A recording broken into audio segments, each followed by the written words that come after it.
Good morning and welcome back to the One Celtic Fans View this morning. I'm going to let you listen to an interview from the general manager of Columbus Crew. Now we're sitting on Thursday morning. This was published on Tuesday, the 19th, late Tuesday night. It was published. Let me just double check. Inside the Crew. 19th of November it was put out. It was recorded on the Tuesday. So it was put out yesterday in the United States, and it was recorded on Tuesday. So given the fact that they're a few hours behind us, things may have happened since then. Yes, of course, we've all read whatever's online about I guess, interest from Celtic, from the Scottish Premier League, in head coach Wilfried Nancy. I can't say that I've seen everything, but I have to say I've seen an awful lot, and have been probably keeping track about as closely as you have. Wilfried Nancy, as you know, is under contract with the Black and Gold until the end of next year. And when someone is under contract, you need to get permission from the employer in order to talk to that employee for the purposes of employment elsewhere. And as of yesterday, when we sat down with the general manager, Issa Tall, by invitation, it was a very casual 10-minute conversation.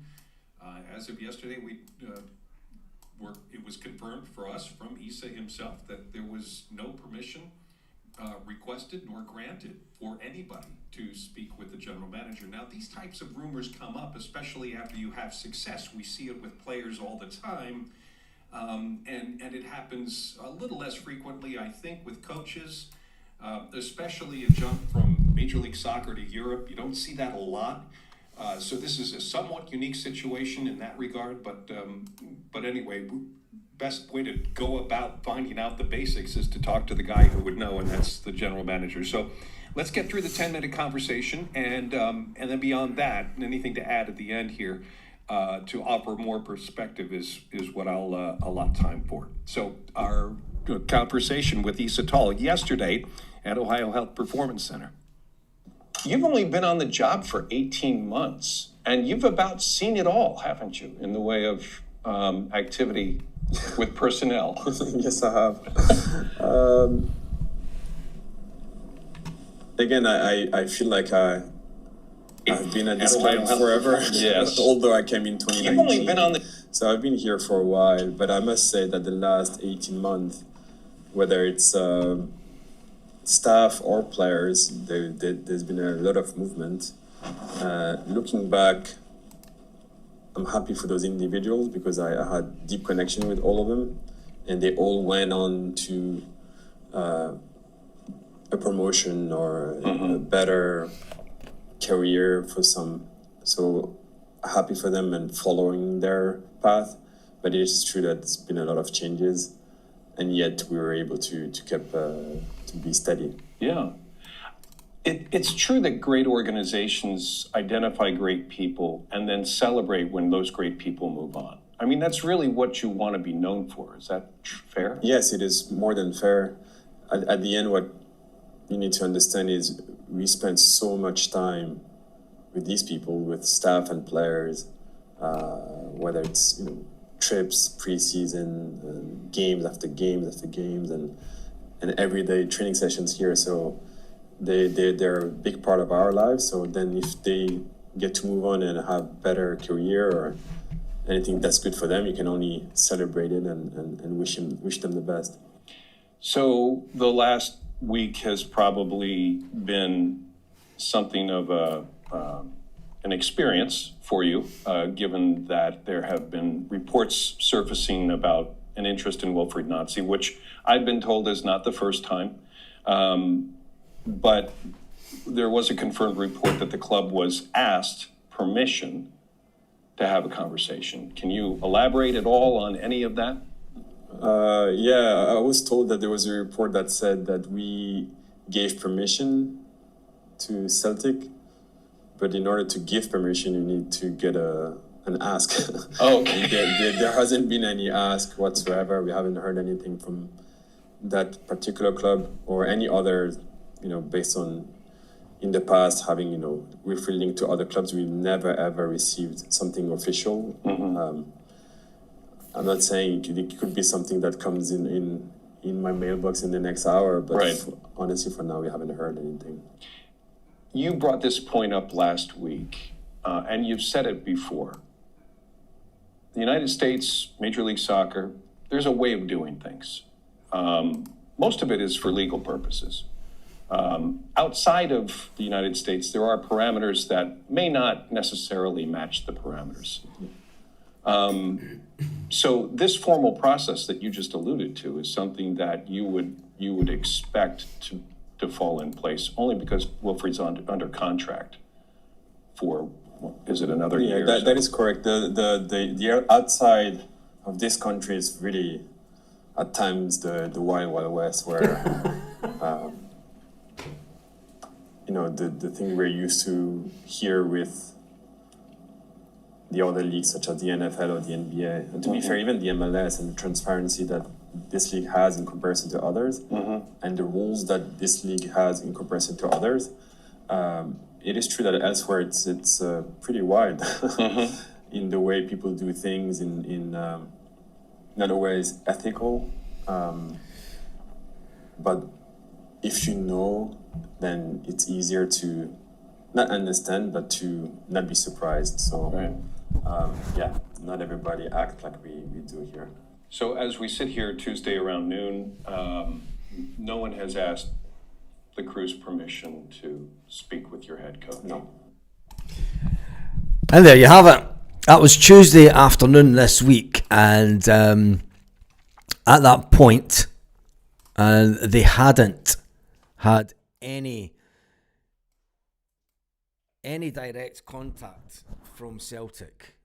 I find that completely bizarre. It's completely bizarre. You can only take... I mean, he's the general manager of Columbus Crew, so you would think that he would know. And like he said, as of Tuesday this week,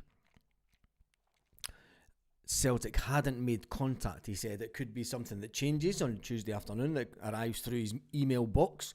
But as it stood on Tuesday this week, we are on just Thursday morning, Celtic hadn't made direct contact with Columbus Crew about their manager. It's been alleged over the weekend. It also goes on. There is an article in America that says that Paul Tisdale appears to be the Celtic insider who put Nancy's name forward to the Glasgow side. He worked with Nancy's assistant manager at Exeter City, and he knows his son Ethan, who now plays for Leeds United. Nancy's salary, if he was to take the job, is projected to be in the range of $2 million annually. $2 million. You remember that we paid Brendan Rodgers around about $3 million. We paid Ange Postecoglou more. It may take $1 to $2 million for Dermot Desmond to buy out the final year of Nancy's Crew contract. Interesting. That's the really only update that we can go on. There is obviously stuff going on at the background of Celtic, but it's all a bit weird. It's all about, I mean, what are Celtic really playing at? Celtic have the AGM tomorrow morning. It's mind-boggling. Just another shot for the board. It is, isn't it? When you think back to the summer, Andrew just said it's mind-boggling, just another shot for the board. When you think back to the summer, and clubs talking about Celtic and talking about the fact that they didn't pick up the phone, they didn't, answer phone calls and such like. Gavboy says, there you go, ethical. If he's saying if the manager's been contacted, it's been underhand. That's what he's saying. He also went on to say, I mean, no disrespect to anybody that's American, but Americans talking about ethics and doing things the right way. I'll just leave that there before I offend anybody. So if there is something happens, it's going to happen very quick at Celtic, but I'm now beginning to think that, we need to get this board out as soon as possible, because it's an absolute shambles. It is going to be like a gangster meeting tomorrow. You're going to have people sitting at the table disrespecting whatever gets said from the floor, and it's going to be interesting. I will be doing a live tomorrow during the AGM. I'm going to try and get some information coming out live, and we'll get that. I'm totally astounded by the fact that he's come out on Tuesday. It was published yesterday. I mean, there's every chance that Celtic may have contacted them yesterday, but you never know. You never know. The Celtic AGM, and what can we expect? The AGM takes place at 10:30 tomorrow, the 21st of November. It's the time where the power brokers at Celtic Park open themselves up to getting re-elected to be put back onto the board. The discontent amongst fans, organisations, fans in general, about recruitment, communication, the direction that the boards seem to be taking the club. The annual general meeting always takes place at Celtic Park, beginning at 10:30. Only shareholders whose names appear on the register by 6 p.m. Tuesday this week, I'm sure it was, the 19th, are able to attend and vote. Those are not able to attend in person can get a proxy vote. There are 17 resolutions in total, the first 14 covering the standard business of reappointing directors. It's nonsense stuff. Re-election of Dermot Desmond, Peter Lawwell, Nicholson, Wilson, Sharon Brown, all the ones that the Celtic Collective want out. Talks about remuneration, what they get paid, and considering the fact that their payments have went up over the year. That Michael Nicholson takes about £1 million a year out of Celtic is absolutely unbelievable. And there will be a resolution 17, a vote of no confidence on the board. The Celtic Trust resolution is even more direct, stating that the AGM has no confidence in the chief executive, the chairman, and the chief financial officer. They want a no vote of confidence on Peter Lawwell, Nicholson, and Chris Mackay. And if that does happen, I don't think it will go through, just the way that the voting is rigged at these things. The boards will urge shareholders to not vote for it. They'll say that there is confidence in the board, and you can see points of view from fans that say, well, what is the issue? Because let's face it, the club's been top of the league, looking down on the Rangers for such a long time, and now Hearts are top of the table. It's maybe just a little wobble. I think whatever happens at the AGM tomorrow, it's even more important now that the fans start sticking together big style. And if the fact that Celtic haven't, so you're saying Americans don't have strong ethics? Yeah, they go to war with anybody. They've went to war with more nations than any other country. They're not very ethical at all, mate. And if you think that, just bomb and fuck at everybody for no apparent reason, Panama files, hiding money away, you've got the Epstein files that are covering up for paedophiles all over the country. Yeah, they've no ethics. But if you think they've got ethics, that's fair play to you. That's enough of the comments today. But getting back to the Celtic news, obviously the AGM is massive this week. And we'll wait and see what happens tomorrow. I've got a funny feeling there's going to be a lot of negativity around the press tomorrow. There's going to be a lot of bad headlines come Friday afternoon, Saturday morning.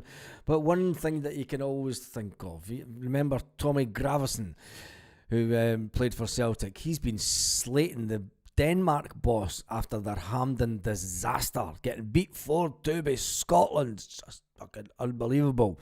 Will they have repercussions on one Celtic goalkeeper? Will he get kicked out the national team? And should he be playing for Celtic until the end of the season after, over the European stage, having quite a few goals scored against them that were questionable? People say that the Scotland goals were absolutely phenomenal. Overhead kick, you're no stopping that. The ones from distance, though, come on. A keeper of his standard, of his age shouldn't be getting beat from the halfway line at any stage of this end of his career. Bad decisions by Kasper Schmeichel. Will it cost Celtic? Fabrizio Romano, he's been coming out with some nonsense, and he said it's an exclusive. Bullshit. Talking about Daisen Maeda. And he says that Daisen Maeda, he says, could leave Celtic this winter window. I think that we all know that, because Daisen Maeda packed up his locker at Lennoxtown 4 days before the end of the transfer window, expecting a move away from Celtic, said his goodbyes and all the rest of it, but got told that nothing's happening, you need to come back into training, son, and he's still at Celtic. I think we're all expecting Daisen Maeda to get moved on in the next transfer window. So you can what will be with the Celtic manager. There's a lot of people out there saying that it's definitely happening. Well, you heard it yourself. I mean, we could go back and we could listen to that again, the Columbus Crew. In fact, I'm coming off this. So tell me what you think in the comment section of the video. It's going to be an unbelievable day tomorrow, and it's going to be a case of, will Celtic get the manager they want? And who is the manager that Celtic really, really want? On that note, have a fantastic day, Celtic.